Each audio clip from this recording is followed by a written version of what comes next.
This is Fight Night, the review of the year. I'm Adam Catterall. Pleasure as always to be in your company, and a pleasure as always to be alongside my right-hand man when it comes to the big Fight Night conversations, the one, the only Mr. Gareth A, Davies. How are you, big man? You well? I'm very well, thank you. And it's been a funny old year in our sport, in our combat world, Adam.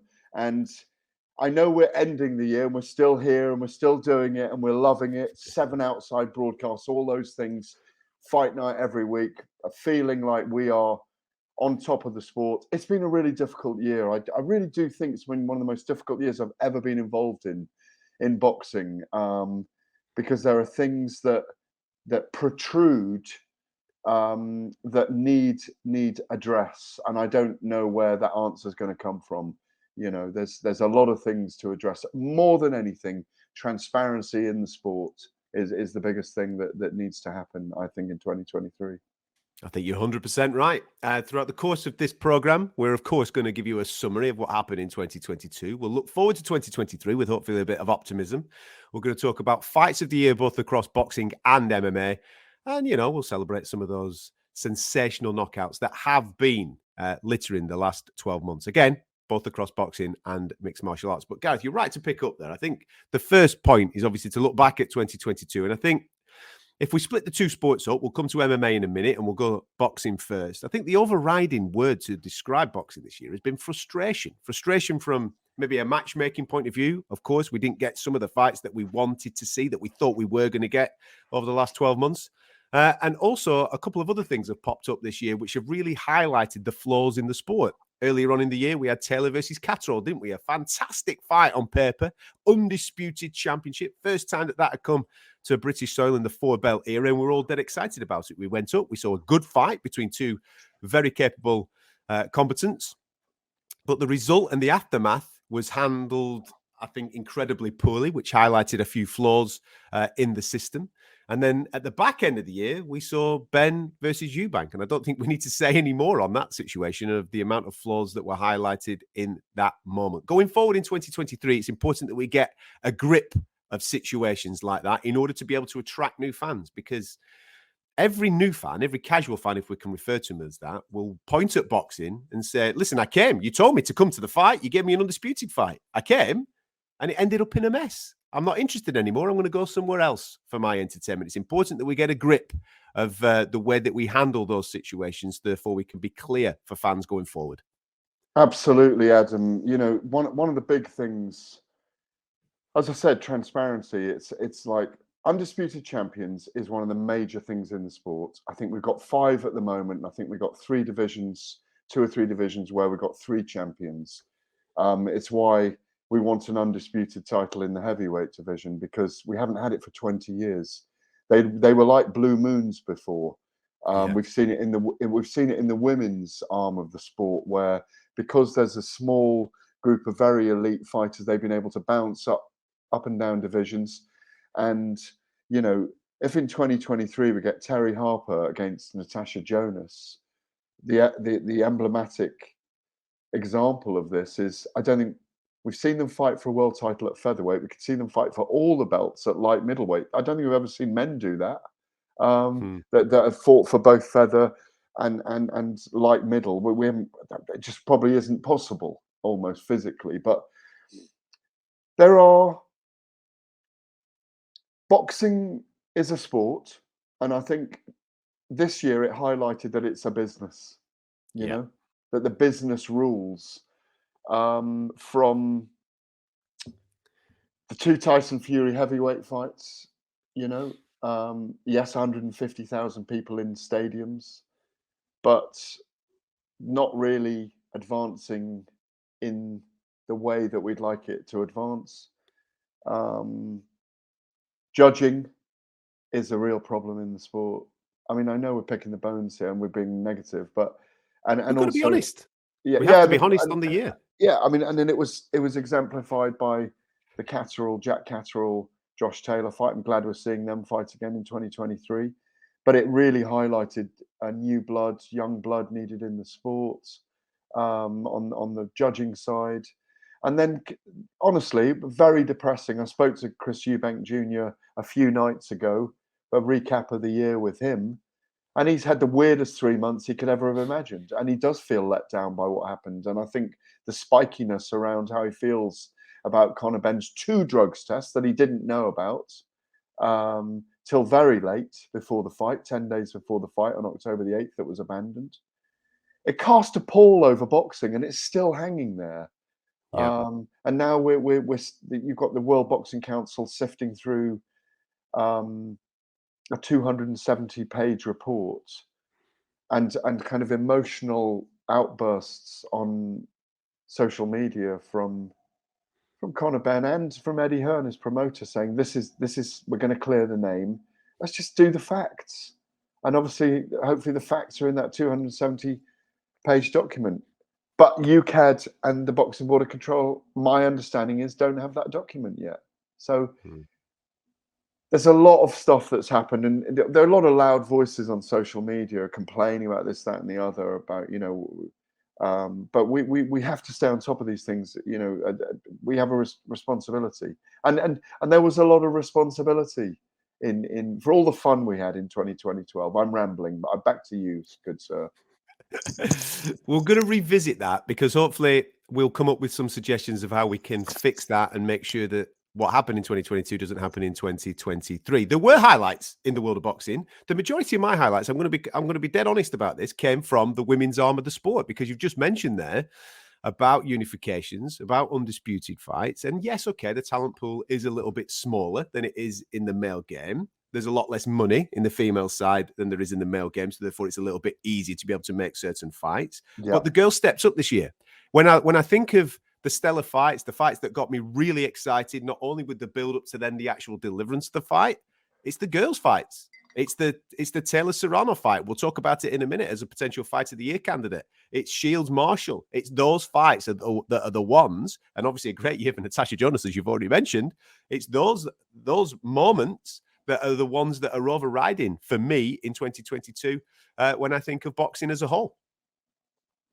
Definitely, like you say, there were totemic moments this year. I mean, no doubts that Katie Taylor, Amanda Serrano at Madison Square Garden harnessed so much that was good. I mean, it's a brilliant promotion by DAZN and Eddie Hearn.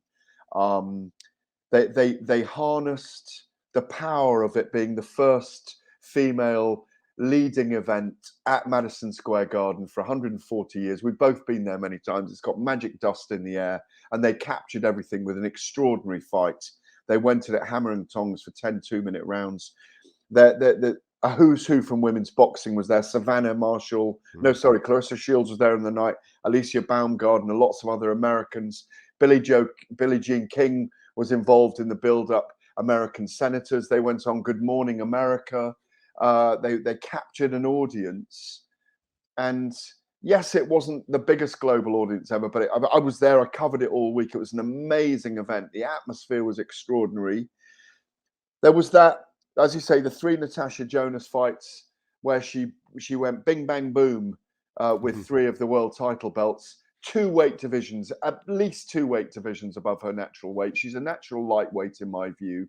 135 pounder, but she's fighting 154 pounds. Yeah, it's 3 weights, isn't it? God, it's 3 weights. Definitely.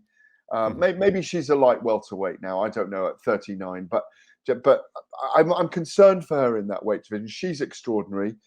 The fact we're talking about an 11 women card that sustained itself through the death of Queen Elizabeth and was able to be just put back on 5 or 6 weeks later. They kind of rescued a week where we've been very low with Conor Benn and Chris Eubank when that fight had been cancelled. The women winning belts back, the characters that are emerging, the Terry Harper is back, the Chantel Cameron, what she's done, Jessica McCaskill, all these girls, Ebony Bridges being a character in the sport and bringing a different... It's brilliant. And they're coming here to fight as well.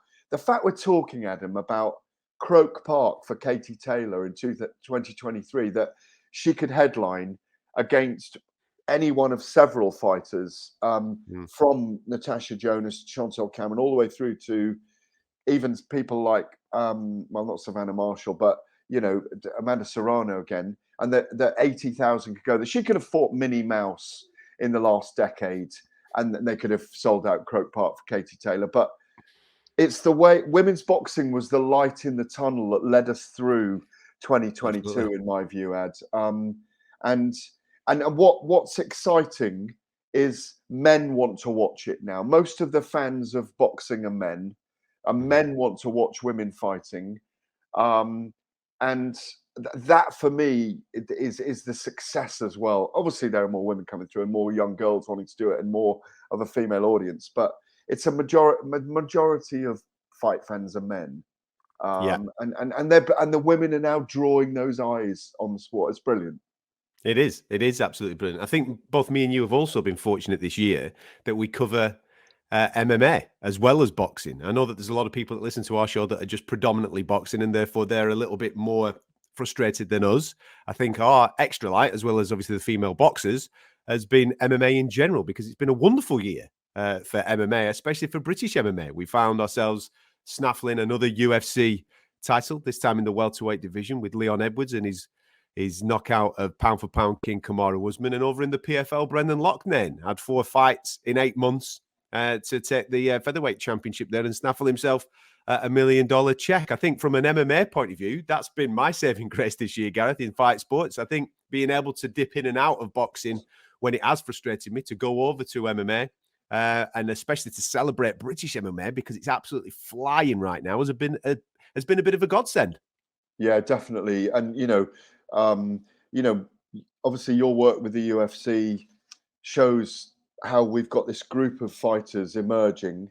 You mentioned Brendan Loughnane there, won the $1 million prize, who has fought in all the organizations, to be honest, and who is a great character. And I've had the privilege of making a documentary about him this year, which was just to know his story and to go on Moss Side with him and go to great gyms and go to, Phil Martin's gym and, and go to those places that were inspiring, that are both MMA and boxing. And I think we're seeing more of a crossover on social media now with a lot of the guys. Molly McCann's at all the female fighters boxing matches as well. Molly McCann's become a character.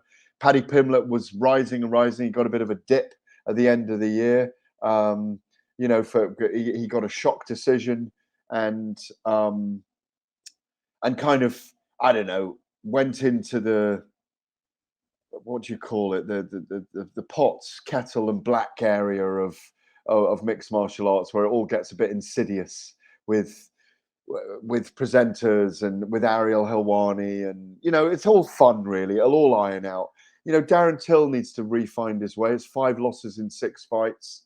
Leon Edwards, for me, I'm so pleased for him. The story of survival. We talk about people like Dillian White in heavyweight boxing and how he survives and he bounces back from defeat. Leon Edwards is another one of those guys. To fight a guy who dominated the division for 4 years with his wrestling like a rash over you, and who looked to grow and grow and grow, stand up, got better. And Leon to finish Kamaru Usman in the manner he did after a very difficult fight and a very difficult time and a long wait, and to win the belt, on this side of the pond, Conor McGregor, Leon Edwards, Mike Bisping. I know Conor's Irish, but it's rare. It's rare, and it was a brilliant thing to see and do. And we've got a group of fighters coming through, and it's like you say, it's growing here. The Professional Fighters League's going to do a European league next year. It's good. It's healthy. It's and we've got stars, so it's in a good place. In general, people want to come here because our fans are brilliant for fight sport. Yeah, and that really helps as well. I think that's the key thing that I take away from this year, that people still want to come to the UK. They still want to fight in the UK, even though we do have things that we need to iron out, i.e. judging, officiating and various things like that, the way that we handle drug cases. But I think from a fan point of view, we absolutely are the pull in world fight sports. I just hope that we can actually start to deliver now, mainly for the boxing fans. I think the MMA fans do get their fill. We had 2 UFC shows on this show. We had Bellator on plenty of occasions coming to the UK, didn't we? We also had the PFL come to the UK. Fans came out in the thousands for those events. I think from a British point of view, when I actually look at the events on British soil this year, I think they could have been stronger. And I hope that in 2023 that is seen. I think the promoters hopefully will get together, make the big fights. We start 2023 actually really positively with Beterbiev and Yard, don't we? That's something for the British fight fans to get really excited about. And then hopefully, as you rightfully mentioned a moment or two ago, the rematch between Taylor Catterall can get made and we can move forward and therefore hopefully start to see the bigger and better fights coming to British soil because the fans deserve it.